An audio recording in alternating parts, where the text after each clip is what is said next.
Hi everyone and welcome back to Linda Libra Loca.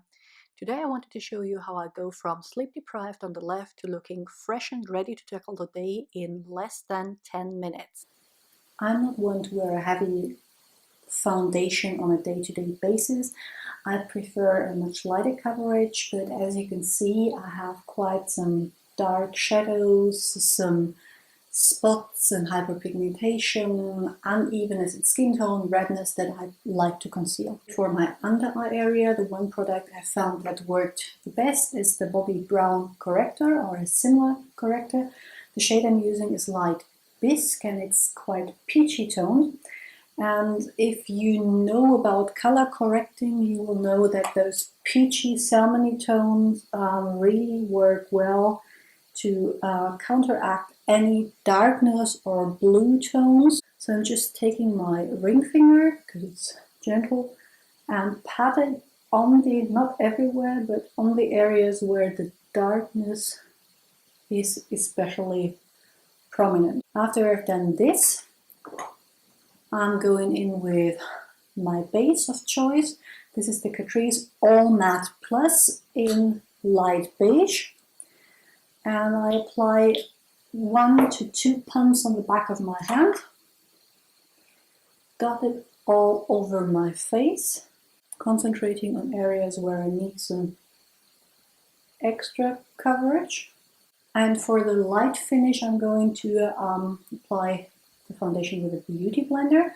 Or this is not a beauty blender, this is a drugstore dupe from Maybelline that I'm testing. It's a little firmer, and I haven't made up my mind yet, but it works the same way. Now, as you can see, the coverage is very light and quite dewy when I apply it with this Maybelline makeup sponge or beauty blender, but that is what I am going for to keep some radiance in my skin. I will use a separate concealer. The one I'm using is the Collection Lasting Perfection. Perfect would be a light reflecting one, like the YSL Touche Éclat or one of the many dupes that are in there, especially for this area under the eyes. But I find some of them really settle into fine lines if you're more mature or your skin or your eyes are puffy. So I stick to one that is just a tad lighter than my skin tone. Apply it in kind of a triangle around my nose, where I find the redness needs a little bit more coverage. On my forehead, on my chin. I don't want my skin to be perfect.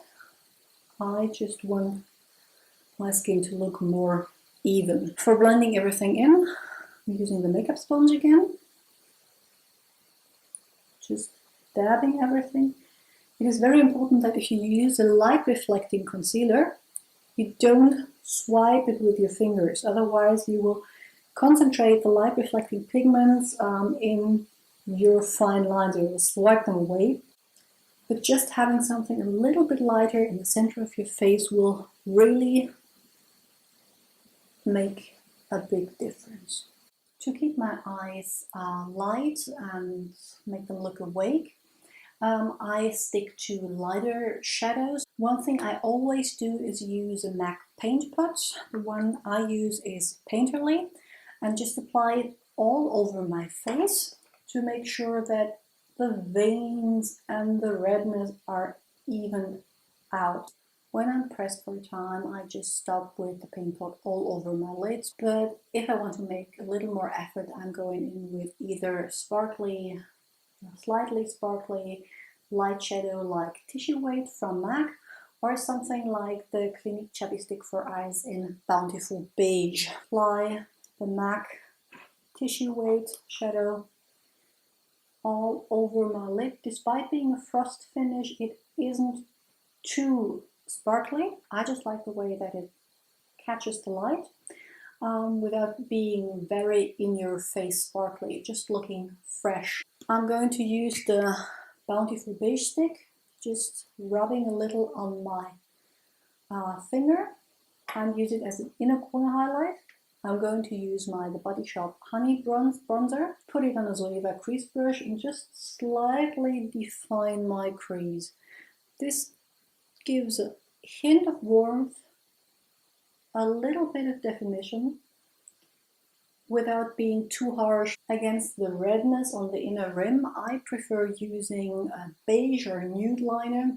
That one is from Smashbox, always shower waterproof kohl liner in Beige. MAC do a great one as well in NC15 and W20. And I just applied that on my lower lash line. Now you can see that just tightlining and curling my lashes made my eyes look more awake. But as my lashes are quite blonde, I prefer to wear some mascara.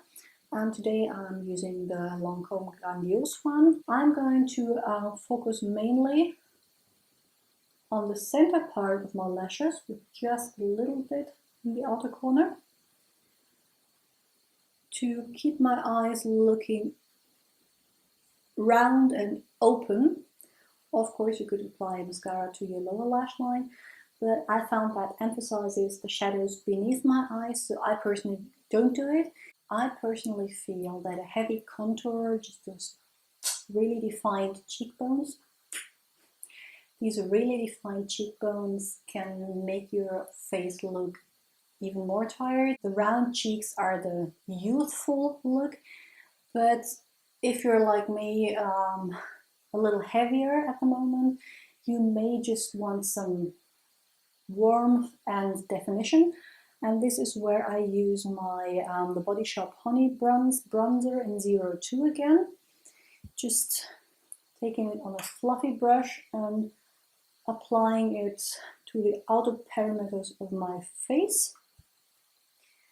This will just add a little shadow out there without really giving a contour, plus it will warm up the face and make me look a little more tan and not quite as ghostly and pale as I am at the moment. For blush, I'm going for the Flash Cheeks look, which is very much on trend, using the Max Factor Cream Puff Blush in Seductive Pink. And I'll just dust that on my cheekbones for some rosy glow.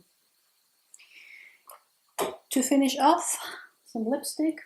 I like to go bold with a bold red, but as it is springtime and I want to keep the whole look very fresh, I choose to use the Clarins Éclat Minute or the Instant Light Lip Perfector. A lip balm.